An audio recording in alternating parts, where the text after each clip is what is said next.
One of the best things about Star Wars is the friendships displayed on screen. From the heroes to the villains to the side characters. The stories that encompass the Star Wars universe have created plenty of relationships that have been forged in fire. And perhaps the strongest friendship is the one between clone Captain Rex and Jedi Ahsoka Tano. These two characters, despite being associated with Anakin Skywalker, managed to form a strong friendship that spanned the Clone Wars all the way to the Galactic Civil War. But how did this friendship grow to be so strong? And why is it still worth talking about nearly 2 decades after the characters were introduced?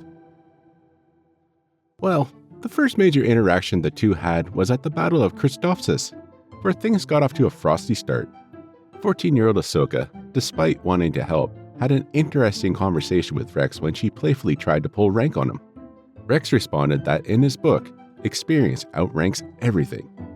Even though the Jedi were made commanders of the clone army, and this command did extend to Padawans, Rex knew that Anakin and Obi-Wan had the experience to make the tactical decisions that Ahsoka couldn't on day one.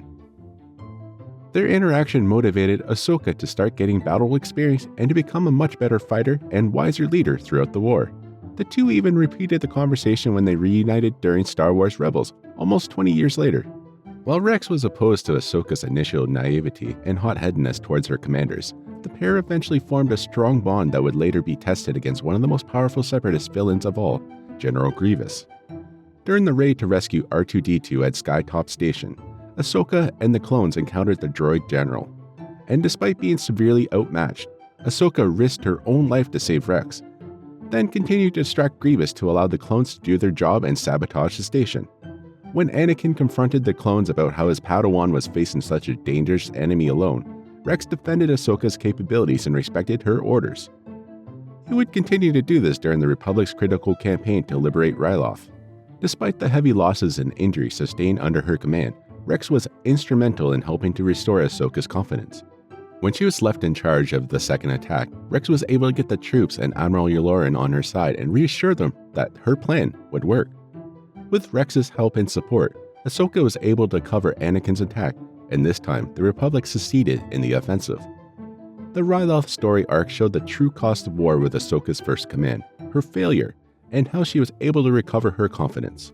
She emerged a much better and wiser leader, and we learned that Ahsoka and Rex could work well together even while Anakin was not around. Now, although we will touch on the effects that Order 66 had on the friendship between Ahsoka and Rex later in the video, it is important to look at Order 66 as a whole. While it was a hidden attack that surprised and overwhelmed the Jedi Order, Anakin unknowingly made sure that his Padawan had actual battle experience to help her survive it. When the simulated battle tests at the Jedi Temple proved to be too simple for Ahsoka, Anakin created a test for her involving the clones.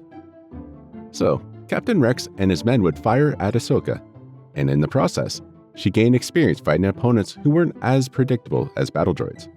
Rex expressed concern when Ahsoka was hit with a stun blast for the first time, and while he likely understood the importance of being ready for anything, he still showed constant concern for Ahsoka's safety.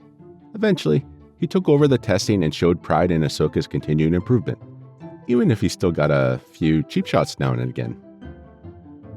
Okay, during the events of Order 66, the training that Ahsoka endured was instrumental in allowing her to survive against the brainwashed clones. But we're getting a little ahead of ourselves here.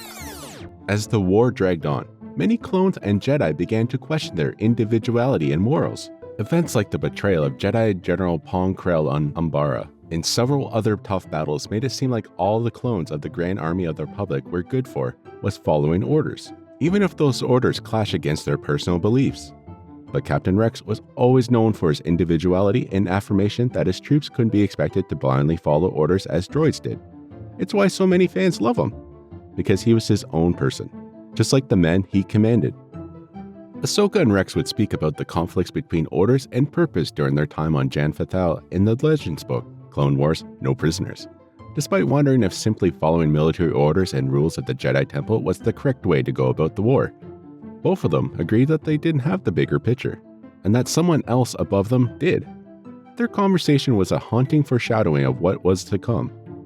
The conflict between orders and duty would come to a head during the final days of the Clone War.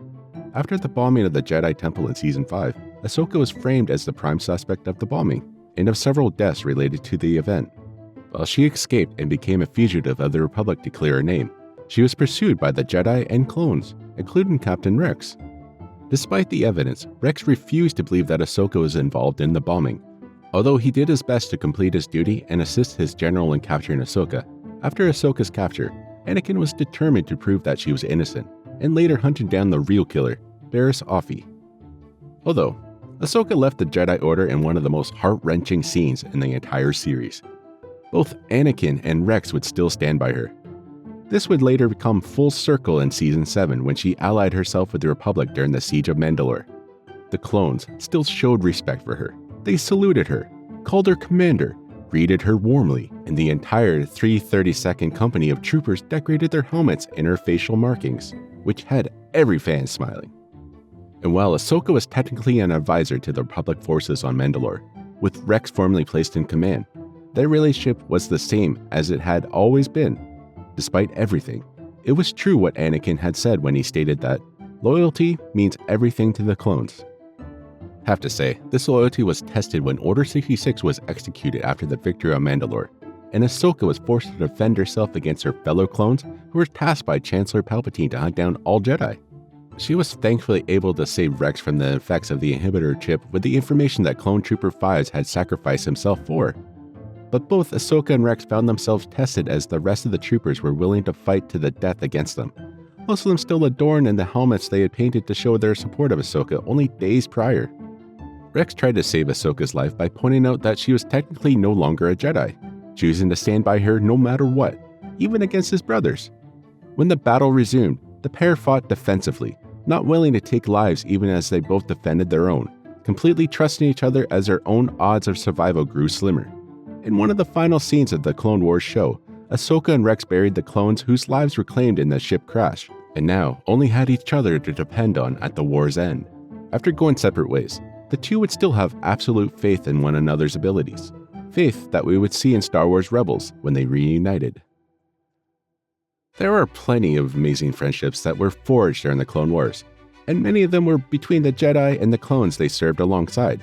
However, Rex and Ahsoka's friendship not only stood the test of time, but also proved to be one of the strongest friendships in the Star Wars universe.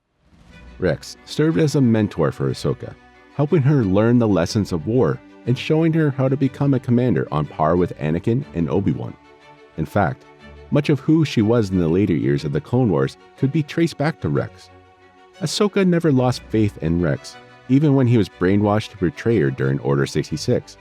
She, in turn, helped him to be a good soldier, the one he was meant to be. No matter the fight, these two had one another's back every single time, making their friendship something that we can all learn from. Whatever comes next for the galaxy far, far away, the friendship between Ahsoka and Rex is definitely worth revisiting all these years later. And if you enjoyed this video, find out how we can make it so Star Wars never truly dies next.